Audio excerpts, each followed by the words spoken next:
Hey there, Morbid Maniacs, it's time for another spooky video.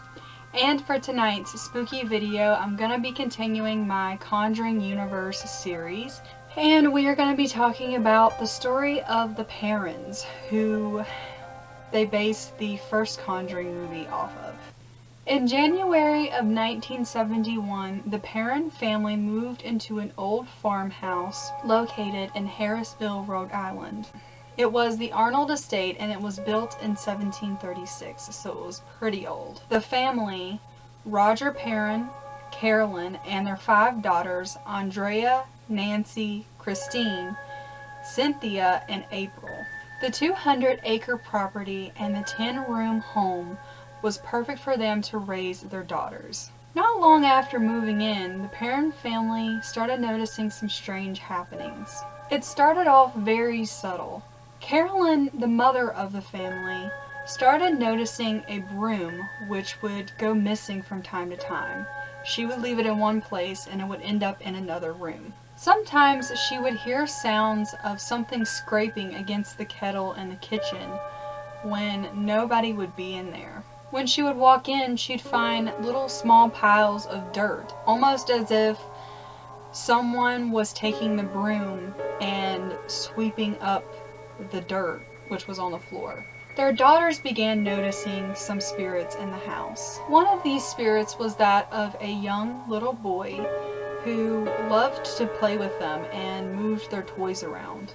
One was said to be the spirit of a little girl who would walk around the house at night and scream, "Mama, Mama." And to me this was pretty creepy, but they had described this as like a kinder spirit, so he wasn't anything that they felt was negative. But just because of the way that they described it, I was picturing something extremely creepy in my head. So they started noticing a man with a crooked smile that would stand in the corners of their bedroom and watch them play. And they started calling this man Manny. They had one spirit which they felt was very kind to them, and she smelt of flowers. This spirit is said to be the spirit of Mrs. Arnold, and she would tuck them in at night and kiss them on their foreheads. Most of the spirits were harmless, but some just loved torturing their family, it seemed. Roger and Carolyn kind of found these stories that their daughters were telling them at first pretty hard to believe. Beds would sometimes levitate a few inches off the floor. Furniture had a mind of its own. It would glide across the floor all by itself.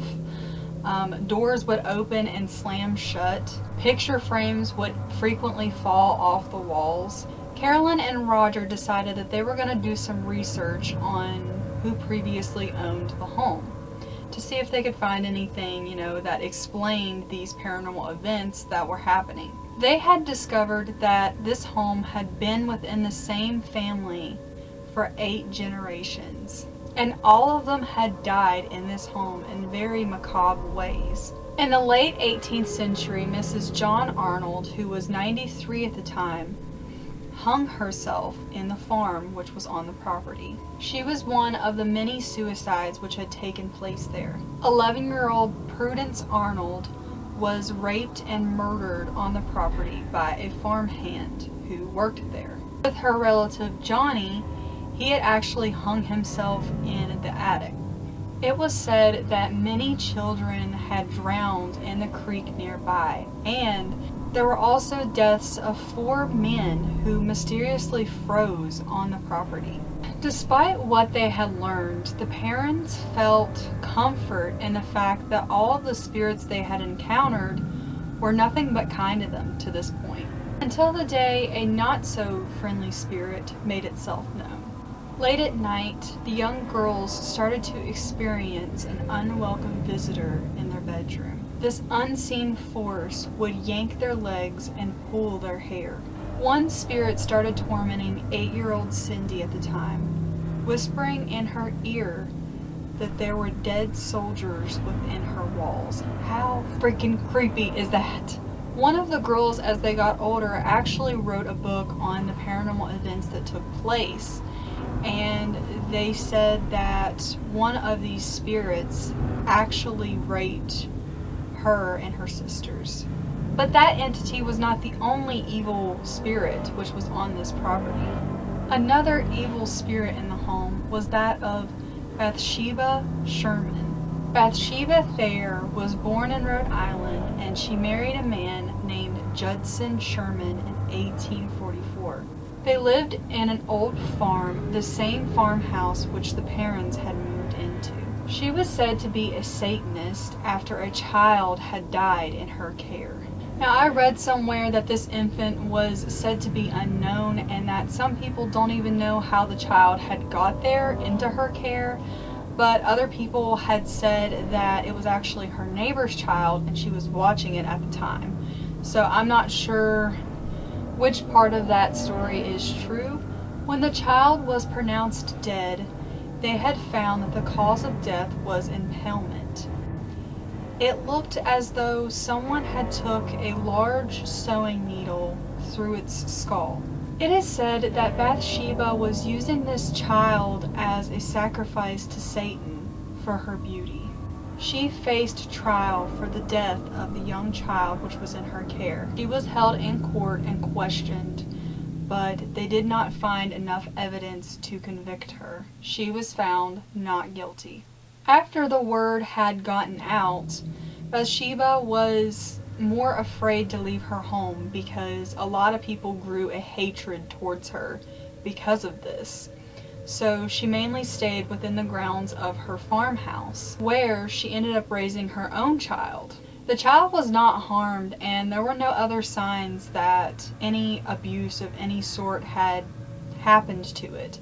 However, the farm caretaker, I guess, that they hired, they did find that there was some abuse going on with this person. She was not feeding them, they were starving.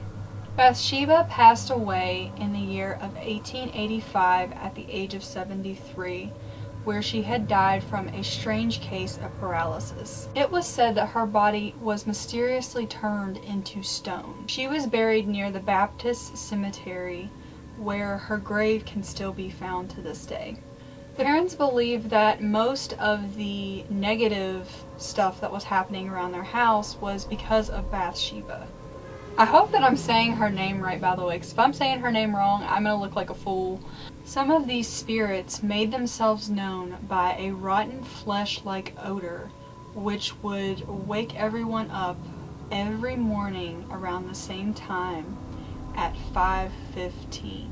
The heating equipment, which was located in their basement, would go out quite a bit, which would make Roger be forced to have to venture down there by himself. He would feel what was described as a cold, stinking presence behind him. They would even hear disembodied cries late at night. The Perrons even recalled seeing an orange ooze blood-like substance which poured from their walls and then just dissolved into nothing. One night, Roger claimed to have seen the apparition of a woman. He said that her neck had been badly broken and she was hanging from the barn. I believe that I read somewhere that he said her head was cocked to one side, kind of like this. When he noticed her facial features, he said that they began to change. First, she had deep gouges and scratches all over her face. Then her face cleared and she just sat there staring at him with a blank expression. Can you imagine how creepy that would be? Oh my gosh. Carolyn often had objects thrown at her and was sometimes slapped by an unseen force. But things grew worse. One night, while Carolyn was sitting on the couch relaxing, she felt a sharp pain in her leg. When she looked down, trickles of blood started pouring from an open wound, and her muscles began spasming out of nowhere. When she looked closer at the wound, she seen what appeared to be a prick from, like, a sewing needle. Almost as if whatever had done this to her was mocking the death of the infant. Ed and Lorraine Warren had been called to investigate on several occasions. At first, they didn't sense anything bad at all, but they soon learned when bad stuff started happening. At one point, a seance was held in an attempt to contact the spirits. During the seance, Carolyn started acting very strange. She started convulsing violently and began growing more aggressive. She started speaking in tongues and her eyes rolled into the back of her head. Her skin had took on a color it had never been before, and the chair had even levitated off the ground. It is believed that she was possessed by Bathsheba herself. So in the movie, Ed conducted an exorcism on Carolyn, but in reality, the Warrens actually had to call a priest. So after the priest was done with the exorcism, he had actually kicked Ed and Lorraine out for fear that they were only going to make things worse. The Perrons continued living in the house for many years after the hauntings due to their financial troubles. But luckily, after the Warrens had left, the hauntings seemed to have died down a whole lot. They were finally able to move in 1980 and never experienced anything after that.